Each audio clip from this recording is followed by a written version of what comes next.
Sheesh! Guys, time check, 6:13. Diba?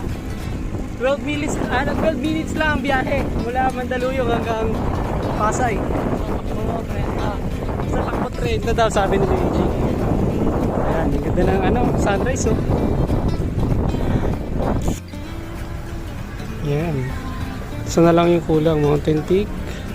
Lutok Week. Kalaban ng Padiba.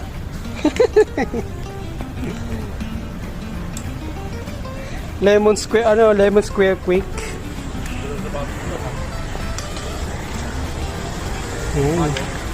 Yan. Usapan, 5:30, 7 ng umaga, nakalis sa Samoa. Ang galing! I love you world! Ang galing.